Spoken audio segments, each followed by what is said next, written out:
श्रीकृष्ण परब्रह्मणे नमः। श्रीमद्भगवद्गीता अथ पञ्चदशोऽध्यायः पुरुषोत्तमप्राप्तियोगः। श्रीभगवानुवाच ॐ ऊर्ध्वमूलमधश्चाकम् अश्वत्थं प्राहुरव्ययं छन्दांसि यस्य पर्णानि यस्तं वेद स वेदवित् अधश्चोर्ध्वं प्रसृतास्तस्य शाखाः गुणप्रवृद्धा विषयप्रबालाः अधश्च मूलान्यनुसन्ततानि कर्मानुबन्धीनि मनुष्यलोके न रूपमस्येह ततोपलभ्यते नान्तो न चादिर्न च सम्प्रतिष्ठा अश्वत्थमेनं सुविरूढमूलम् असङ्गशस्त्रेण दृढेन चित्वा ततः पदं तत्परिमार्गितव्यं यस्मिन् गता न निवर्तन्ति भूयः तमेव चाद्यं पुरुषं प्रपद्ये यतः प्रवृत्तिः प्रसृता पुराणी निर्माणमोहाजितसङ्गदोषाः अध्यात्मनित्या विनिवृत्तकामाः द्वन्द्वैर्विमुक्ता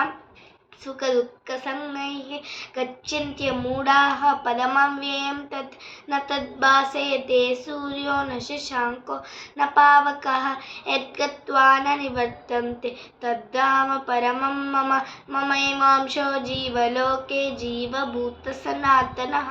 मनःषष्ठानि इन्द्रियाणि प्रकृतिस्थानि कष्यति शरीरं यदवाप्नोति यच्चाप्युत्क्रामतीश्वरः गृहीत्वैतानि संयाति वायुर्गन्धानि वाशयात् श्रोत्रं चक्षुः स्पर्शनं च रसनं घ्राणमेव च अधिष्ठाय मनश्चायं विषयानुपसेवते उत्क्रामन्तं स्थितं वापि भुञ्जानं वा गुणान्वितं विमूढानानुपश्यन्ति ज्ञानचक्षुषः यतं तो योगिनश्चैनं पश्यन्त्यात्मन्यवस्थितं यतं तोऽप्यकृतात्मानो नैनं पश्यन्त्यचैतसः यदादित्यगतं तेजो जगद्भासयते किलं यच्चन्द्रमसि यच्चाग्नौ तत्तेजो विद्धि मामकं गामाविश्य च भूतानि धारयाम्यहमोजसा पुष्णामि चौषधी सर्वाः सोमो भूत्वा रसात्मकः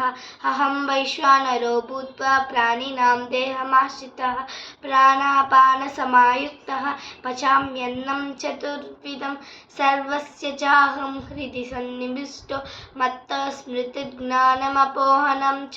वेदैश्च सर्वैरहमेव वेद्यो वेदान्तकृत्वेदविदेव चाहं द्वाविमौ पुरुषो लोके शरश्चाचर एव च शरः सर्वाणि भूतानि कूटस्थोचर उच्यते उत्तमः पुरुषस्त्वन्यः परमात्मेत्युदाहृतः यो लोकत्रयमाविश्य च बिभर्त्यव्यय ईश्वरः यो मामेवमसम्मूढो जानाति पुरुषोत्तमं ससर्गविद् भजति मां सर्वेण भारताः। जय श्री कृष्ण।